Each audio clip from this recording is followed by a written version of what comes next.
If you're someone who's struggling with intonation, well, you've come to the right place. In this video, we're going to be using Henry Schradieck's Opus 1, Dexterity for the Left Hand exercises, so that way you can sound better and also be more in tune. And we're going to go step by step as to why these exercises are so beneficial for every violinist and every violist and cellist for that matter. So stick around to the end of the video. You don't want to miss this. Hi there, my name is Eric. I'm a violinist and do a lot of violin tutorials, violin product reviews, and other vlog type videos. If you're new here, consider subscribing.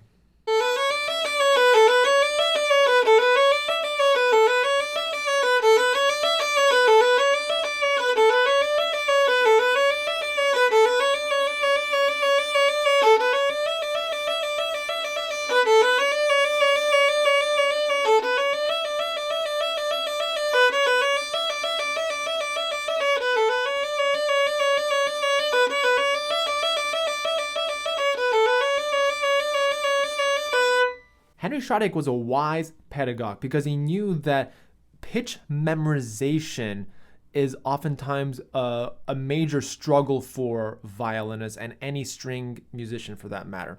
Now, what is pitch memorization? Pitch memorization is when if I play a C sharp and I play an A, I want to make sure I am playing the exact same C sharp as I did before, not sharper and not flatter. So that is pitch memorization. And through the Opus 1 book, which I'm going to leave a link down below for you to get a copy and follow along for this video, it's such a critical exercise. It's so important for us to do the basics of understanding how our hand should be over the fingerboard. Now, you may notice a couple of things with my left hand. One is my left hand is twisted inward. Now, you might see an Augustin Heidlich do something very similar to this. The reason why he is so in tune, guys, is that he is being very efficient with his left hand. This is very common in his playing. He actually does not leave this position, and all he has to do is just put the fingers down on the fingerboard. This all comes from knowing and understanding how to practice Schradieck. It's not just about learning the notes to Schradieck. That's just the basic, that's just the tip of the iceberg. But approaching it, making sure that you are very zen while playing this exercise will actually help you get good sound production and good intonation. So what I would like for you to do, if you do have the Schradieck Opus 1, then I want you to open it. I want you to follow along because it is very helpful, and I'm here to guide you through that process.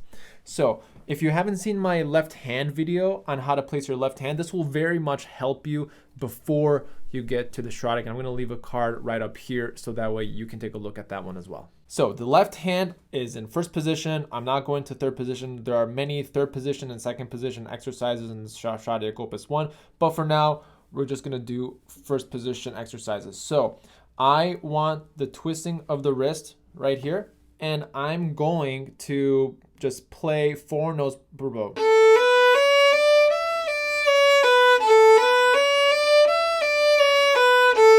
You might notice a couple of things. One is I'm not lifting my fingers too high off the fingerboard. Now, why is this important? It's important because oftentimes we think about the approach as opposed to the release. Because look what happens to my left hand if I release my fourth finger this way.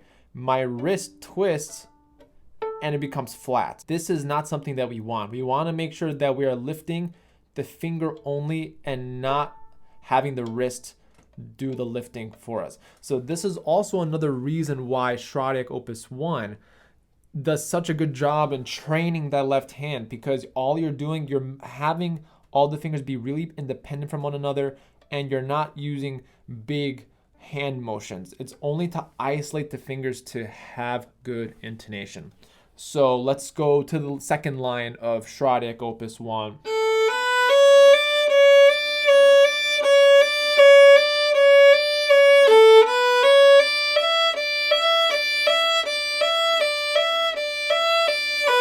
Now, it's very clear in this second line that I'm not lifting my third finger off too high off the fingerboard, everyone. So I'm lifting it ever so slightly, And when I get to the fourth finger, I'm not lifting that fourth finger too high. It's really not necessary to lift that fourth finger too high.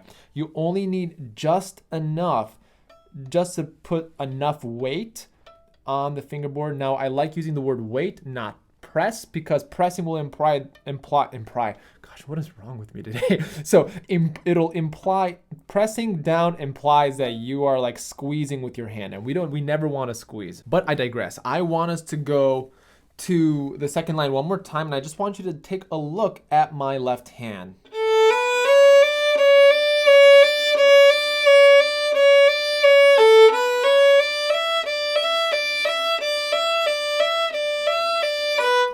So the probability of me getting that note correct when my pinky is down here as opposed to up here is far greater than it is when it's over here. And also, a lot of students like to do this. They like to retreat that pinky, but all you have to do is just train the pinky to go up. You don't have to be a hero to bend the pinky like the other fingers. So that's one way to approach Schradieck, is making sure all the fingers are over the fingerboard. Twist the wrist slightly. Now, I don't recommend too much because you will have a bit of a strain in the forearm. I want to warn you, even though I have big hands as well, you don't need to do too much. Just enough for the pinky to be in the general vicinity of the fingerboard. Now, what's great about Schradieck, especially in the first couple of pages in the Roman numeral 1 exercise, is that you can do this on each string. You can do this on the E string, A string, D string, and G string. Now, you don't have to twist the wrist even more to get to the G string. This will come to having your elbow move underneath a little bit, so that way your fingers can compensate for the notes. So if I'm going to do the G string, for instance,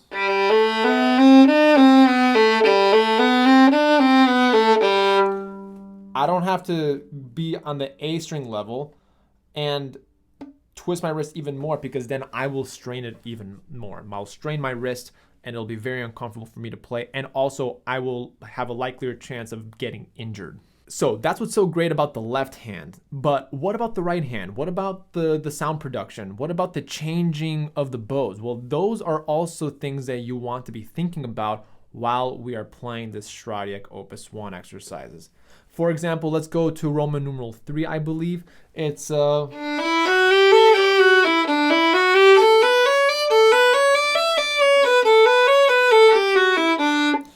we are actively trying to produce a nice sound on the right hand, and we want to have smooth string crossings. And the way we have smooth string crossings, ladies and gentlemen, is that we bend our fingers as so. And we want this bendiness of the pinky. And if our hand is stuck, then you will have that little click. We'll have a clear bow change. Our goal is to not hear the bow change. So I'm going to demonstrate one more time to see if you can try. And also take a look at my pinky, and this all comes from Collet. This is the reason why we practice Collet, is to have beautiful string crossings and also have another grip of the string. So here we go. We're going to do the exercise again.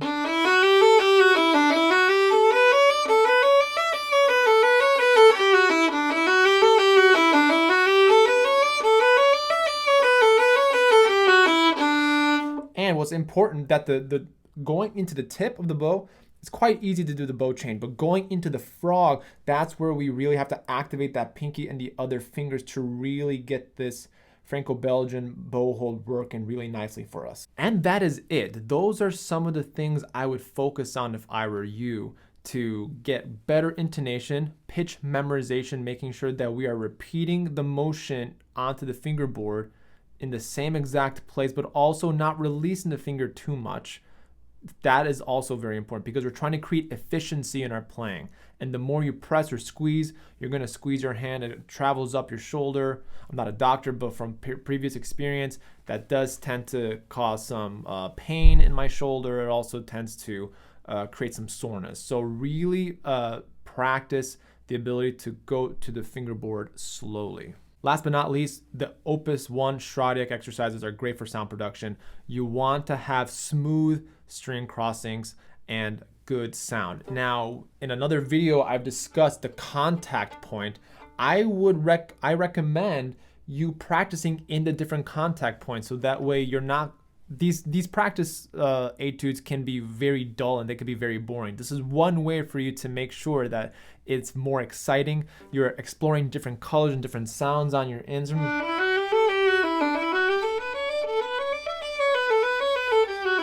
But the concepts are the same. I'm trying to keep good intonation in the left hand. I'm trying to have smooth string crossings in the right hand. All those concepts still are in play, but understanding the different contact points in and near your violin will definitely help you. Thanks again for watching. If you liked this video, it would mean the world to me if you liked this video. Press the like button.